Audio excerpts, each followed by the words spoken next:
Hi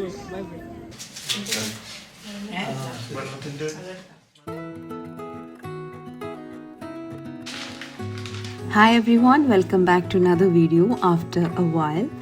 I was busy with my exams, which I had mentioned in a post on my community. All went well and I hope you all are doing good. This vlog is a collection of simple days filled with preparation, little joys, shared meals and moments that quietly stay with us. Some moments in life don't need big celebrations, they just need people we love under the same roof. The past few weeks felt like one of those. My parents-in-law were coming to Muscat and we are getting ready to welcome them.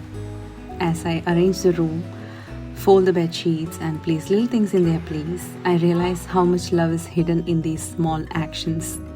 It's not just about cleaning or organizing, it's about making space for comfort, for memories, for togetherness. Family visits always bring a different kind of happiness. The kind that makes the house feel warmer, conversations longer, and meals more meaningful. For those of you who keep asking me about the bed sheets I used, I have linked those in the description box so you can check them out there.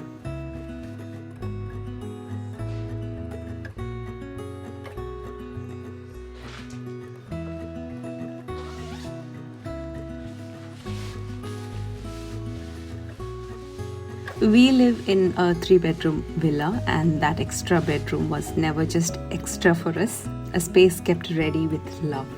Because they visit us quite often, so we needed a 3-bedroom definitely. And somewhere deep inside, we always wanted them to feel that this is their home too, not a guest room, but their room. When we go on vacations to Kerala, time somehow slips away so quickly. There are relatives to meet, places to go, responsibilities everywhere. And before we realize, the days are over. As parents grow older, there's a different kind of emotional attachment that develops. A quiet understanding. A feeling that they would want to be with their children just as much as we want to be with them. But life puts us in different places, different countries, different routines. And we learn to adjust, even when the heart wants more. That's why bringing them here to where we live now feels so precious. Because here we have them fully. No rush, no divided time, just us together. And of course, when they come, I love arranging everything the way they like it. From food to daily habits to the small comforts that make them feel at ease. I'm not going too deep into the arrangements this time because if you have been watching my videos for a while, you already know my style. I've shared similar setups before and honestly it's a repetition, but a happy one.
And then comes the best part of their arrival. Suitcases filled not just with clothes but with love. Lots of goodies straight from our homeland. Every visit brings a piece of home along with them. And suddenly the distance doesn't feel so far anymore.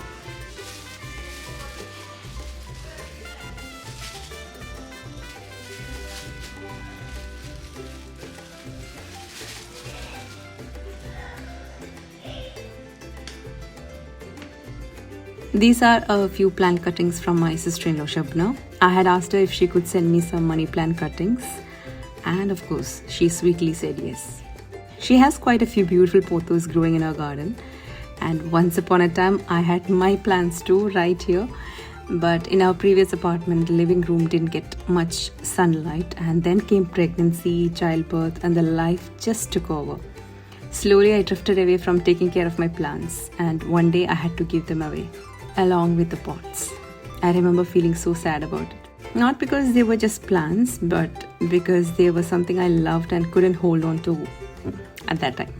Now, as I am slowly getting back on track, with my little one already more than 1.5 years old, I feel ready again. Ready to bring a bit of green back into our home. Ready to care, to nurture, and to grow along with these plants. This villa gives us the light and space we didn't have before. And these small cuttings feel like a fresh start. A reminder that it's okay to pause and it's okay to begin again.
The following day was a simple one. Mom had prepared some beef and brought it along, so that became a side for our lunch for the day. And as always, it was delicious. Mom's dishes are never just food, they are comforting, familiar, and full of love. She even insisted on adding a little extra onion and tomato to make it even more flavorful.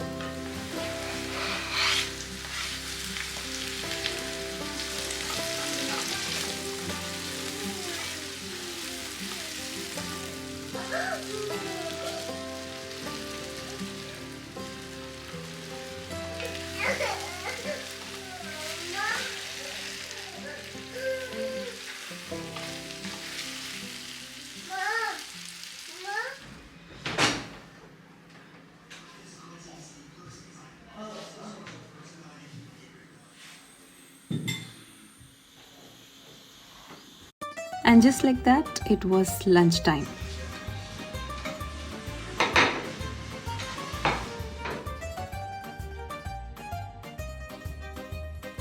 Sitting together at the table, sharing the same food, talking, laughing, and just being present. It felt so refreshing. Moments like these remind us how blessed we truly are. Not everyone is fortunate enough to have family around them like this. If you do have a family, cherish these moments. Spend more time, be present, create memories even on the most ordinary days. Because often we realize the true value of these moments only when they are no longer there in the same way.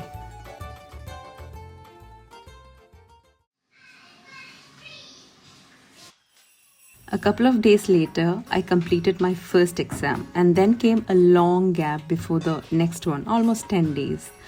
I knew that once the next exam started, there would hardly be any breathing space, just a day or two in between. So during this little break, I wanted to do something special for them. That's when I decided to try a snack I had been seeing all over the internet.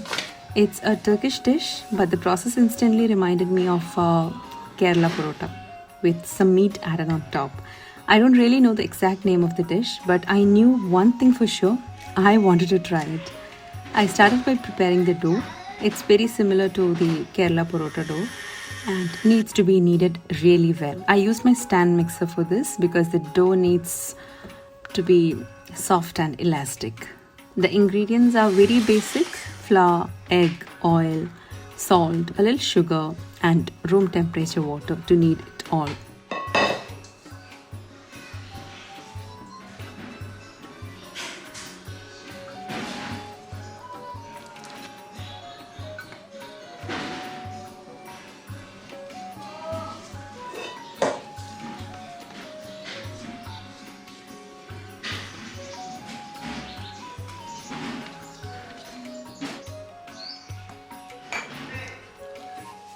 Once kneaded, the dough needs to rest for a while with a generous coating of oil.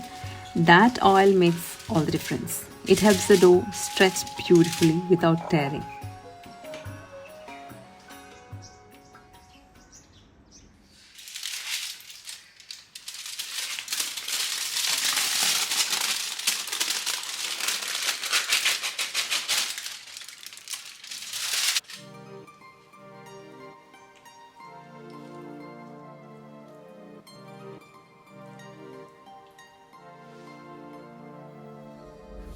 After resting, I divided the dough into small balls and let them rest again. Meanwhile, I prepared the meat mixture: minced meat, chopped onion, salt, spice mix, and a little olive oil. Mix well and keep aside.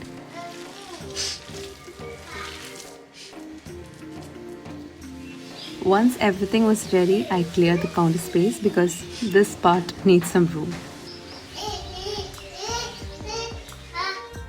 Taking one dough ball at a time, I gently started stretching it with my fingers, slowly pulling and spreading it until it became thin and wide. And then I gathered it together and swirled it, forming a wheel-like shape, and placed it on the baking tray.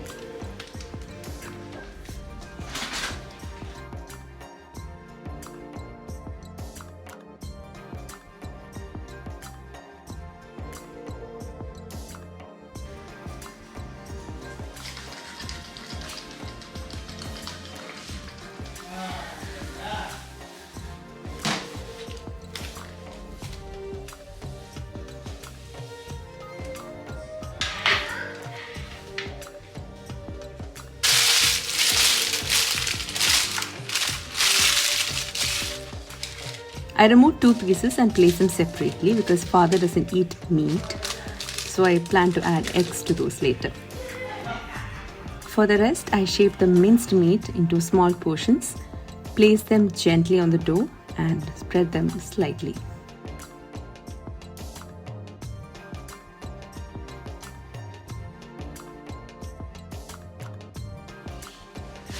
Everything went into the oven at 200 degrees Celsius for about 25 minutes or until the dough turned a beautiful golden brown. In between, I brushed some ghee on top.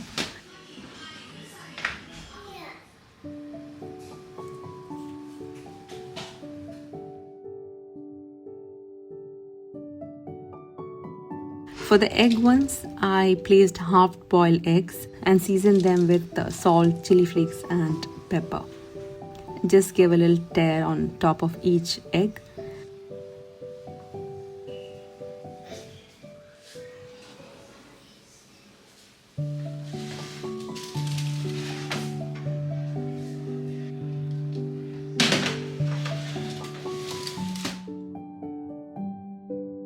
And just like that, another evening passed, filled with food, warmth, and time spent together.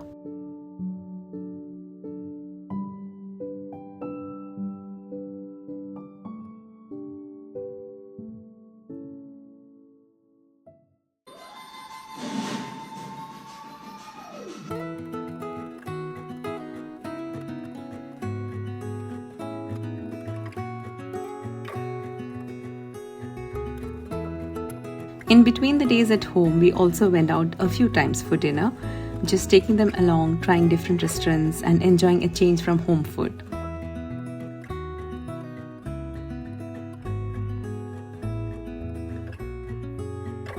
It was nice to step out, spend some time outside, and make the most of the days we had together. Simple moments, simple outings, and memories quietly made.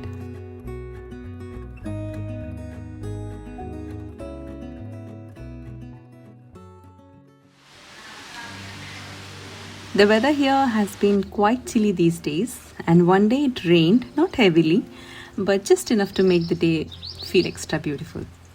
Seeing the rain felt really nice. Somehow, a good climate instantly lifts the mood. Ever since we moved into this villa, I had been looking forward to seeing the rain here, and it finally happened. Around the same time, my brother was coming home to meet our parents, so I asked him to come around lunchtime so that we could have lunch together. He is someone who is extremely dedicated to his work and hardly gets time for himself. So moments like these feel nice and unplanned. For lunch, I made chicken biryani. I'm not showing it again here. I've shared it many times already. And I'm sure you have seen it if you have been watching my videos. The later part was the dessert. So if you have been watching me for a long time, you might remember the hot chocolate pudding I had made earlier. This time, a little twist. I made it using a red velvet cake. I prepared the cake batter, just following the instructions on the pack. It came with a cream cheese frosting, and since I wasn't going to use it later, I decided to add that too. I poured the cake batter into a baking dish, added some chocolate chips, and then prepared the hot chocolate mix. For the hot chocolate mix, you will need 1.5 cups of hot water, mixed with 4 tablespoons of cocoa powder and almost 3/4 cup of sugar. Now, if you want your pudding to be more saucy, you can add up to 2 cups of hot water. This goes into the oven at 180 degrees Celsius for about 25 minutes.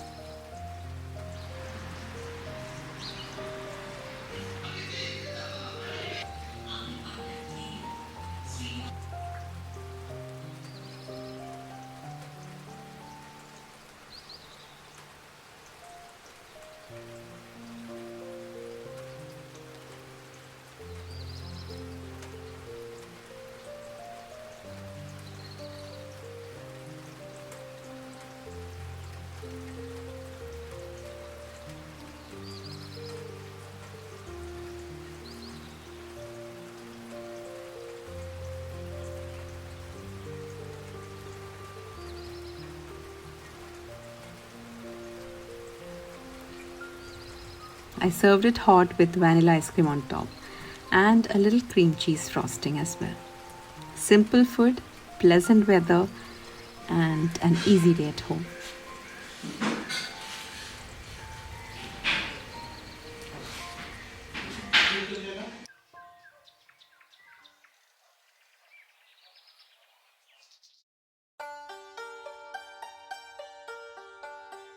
Another day, we were invited for a taste test at our friend's restaurant. If you're in Muscat, they have already opened this restaurant. It's called Knock Knock, and it's in Gala. We visited a couple of days before their official opening, and I must say the food was really good. They serve pasta, burgers, and we got to try quite a few dishes. My personal favorite was the paneer burger. It was absolutely divine. What makes this place even more special for me is the people behind it. They are the same couple who prepared food for me during my pregnancy with Lian. During my first trimester, I had mentioned in that pregnancy revealing video. That support meant a lot to me back then. And Shilja makes absolutely amazing food. I'm truly happy that they have opened their own restaurant now. Unfortunately, we couldn't attend their opening day. Our parents had to leave Muscat unexpectedly due to the passing away of a very close family relative. It was sudden, it was shocking, and a very sad moment for all of us. That day also happened to be the day my exams got over. My husband had taken a week off, and we had many plans to go out with our parents. But life often reminds us to always be prepared for the unexpected. Even though their stay ended earlier than planned, the moments we spent together were truly precious, and we hope to bring them back again soon.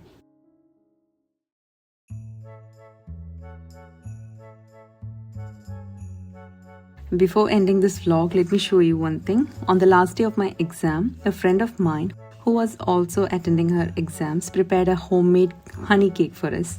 The best part is the honey used in this cake is completely organic and comes straight from her father's own honey farm. Her father is truly passionate about this. It's really good quality and you can truly taste the difference. The honey jar cake tasted amazing. She also takes orders, so do contact her if you're interested. They do have shipping across India, Oman and the UAE. I've shared their details on the screen and also in the description box below. So do check them out. And with that, this vlog comes to an end, filled with small glimpses of the days we spend with our parents and other glimpses too. I'll see you soon with another vlog. Take care everyone. Bye bye.